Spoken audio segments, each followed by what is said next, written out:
Hey, welcome back to another foraging series. Today we're going to take a look at a plant called Sweet Fern. Now this is a shrub-like fern and it can grow up to 2 to 5 foot tall. And it has a woody stem, unlike other ferns that you see out there, such as the hay-scented fern and the bracken fern. Well, sweet fern can be found along roadsides, in clearings, and clear-cut areas are a good place to find sweet fern after a couple years. And it tends to come up thick in some places, so it's usually not hard to find, and it's not difficult to identify either.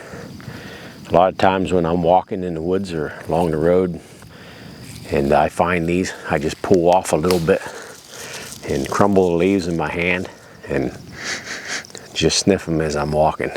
They have a very, very pleasant, sweet smell. And that's how they got the name Sweet Fern. Alright, unlike other ferns with delicate stems and stuff, this sweet fern has a very woody stalk to it. And I'll let you take a look at that here.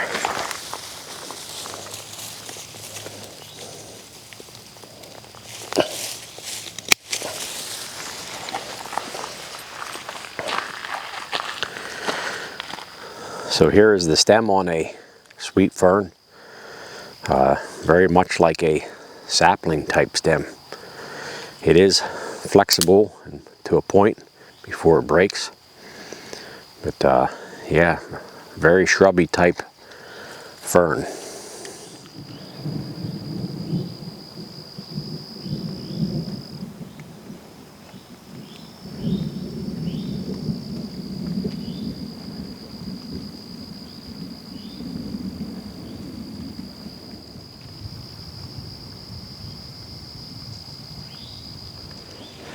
Alright, the hay-scented fern has leaves on it that kind of resembles marijuana.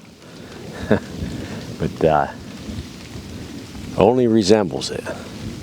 Fresh or dried, these leaves can be brewed into a nice pleasant tea. And I've actually had this before and it is a very pleasant tea. So we're going to be harvesting some of this on today's foraging series. And we'll probably just slightly dry them out and then we'll brew them into a pleasant tea and show you that. This does get a nut-like fruit on it, and they mature in September and October, and you can enjoy them as a delicious snack.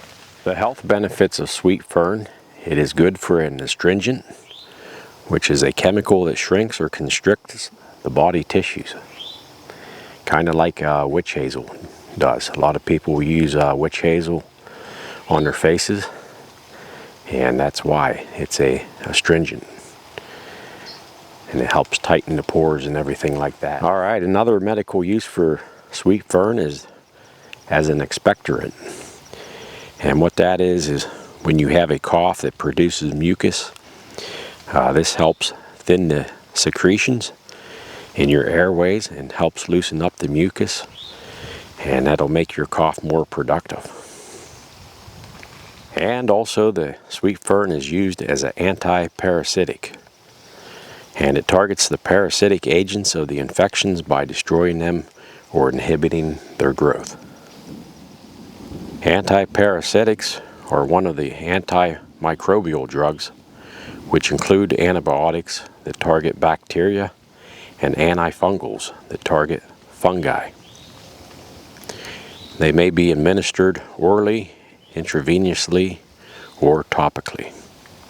Just a word of caution: overuse or misuse of antiparasitics can lead to the development of antimicrobial resistance. Alright, this particular area here has a lot of sassafras, so we'll keep that in mind for next spring, and we'll try to come up here and dig some sassafras roots out and make some sassafras tea. Alright, we're going to harvest some of this sweet fern and take it home and dry it out a little bit and make it into a pleasant tea.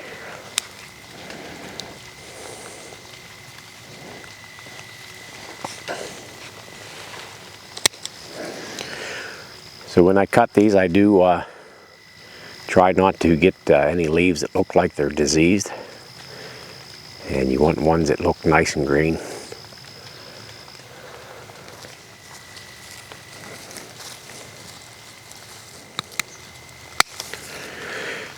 So we just got done having a pretty nice thunderstorm here. I just caught the tail end of it there on the footage, but so everything's wet now. But this time of year, we'll take all the rain we can get.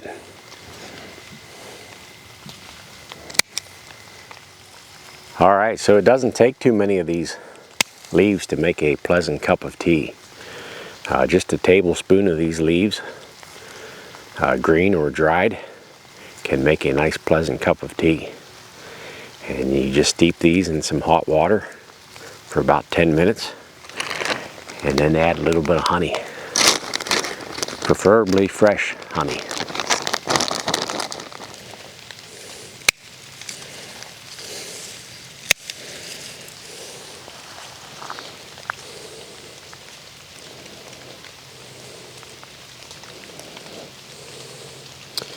So these ones here are nice and green.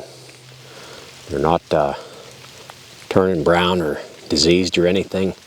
So these will make a nice pleasant cup of tea here. All right, so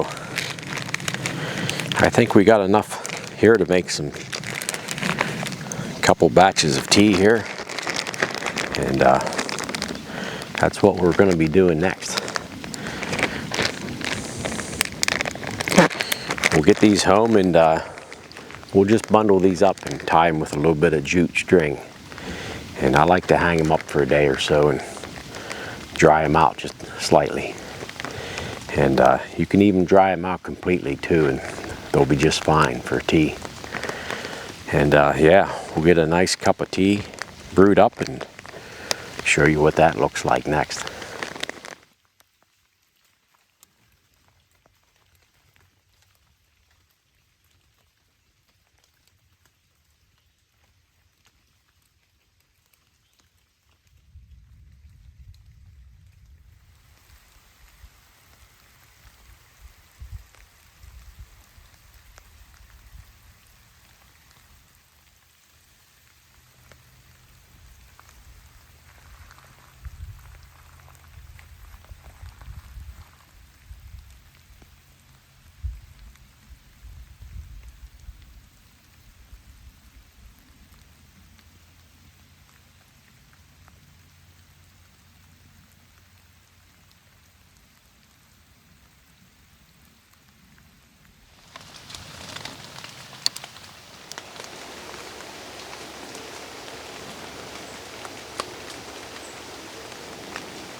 All right, we're going to get our tea made up here, and we're just going to brew this batch up with the fresh leaves. Normally I like to dry them out a little bit or completely, but I'll just put these together and tie them up with some jute twine here. All right, so what I do, I bunch these all up with the stems all facing the same direction, and I'll tie these up with a piece of jute twine, and then hang these up to dry out. All right, after they're tied up, and I just hang this up and let these dry out. Like I said, I normally like to let these dry out to let the bugs come off of them. And but for this video here, we're gonna do some green here. So I'll just shake this off real good, make sure there's no bugs on it, and we'll get our water going and get our tea made. Got our pot of water here, and we're going to pull some of these leaves off and put them in there to let them steep.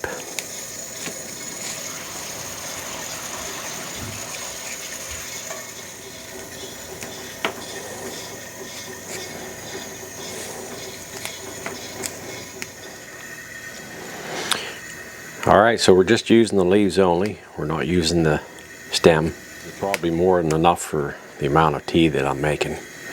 Normally you'd want about a tablespoon of crushed leaves, and this is probably more than that, but it'll be fine.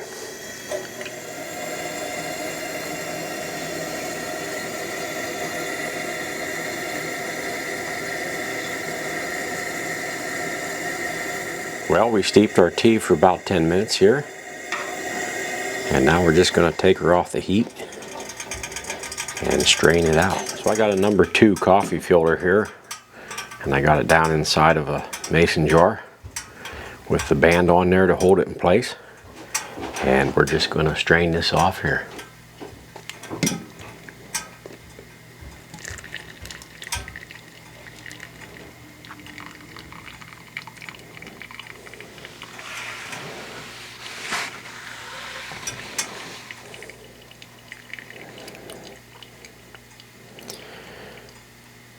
Alright, so I did steep these leaves fresh right after we picked them.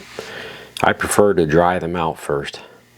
I just think it makes the color of the tea darker whenever you go to make your tea. But we're just doing it this way for the video purposes here.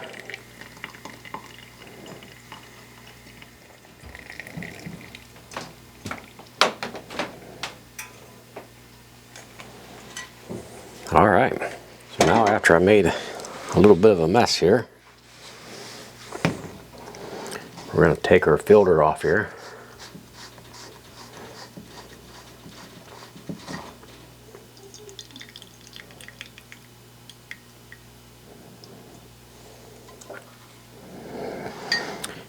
And here's our finished tea. Just a nice golden color. Alright, we'll pour this into our mug here. Just about right. And we're going to add some good old honey.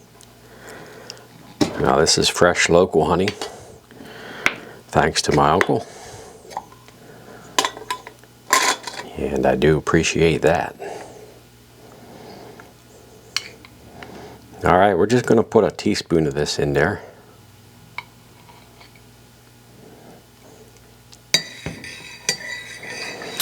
Just as a natural sweetener.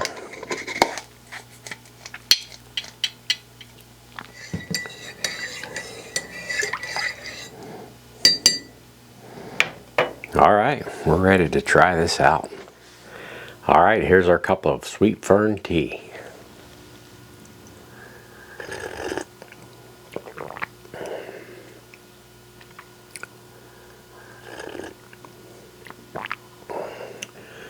They don't call it Sweet Fern for nothing. This is a very, very pleasant tea. Very easy drinking.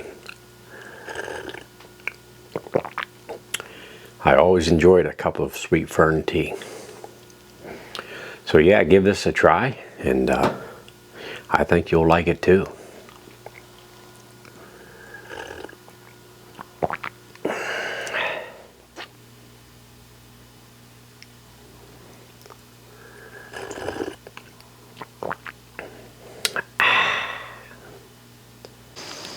Thanks for joining me on this foraging series of the Sweet Fern.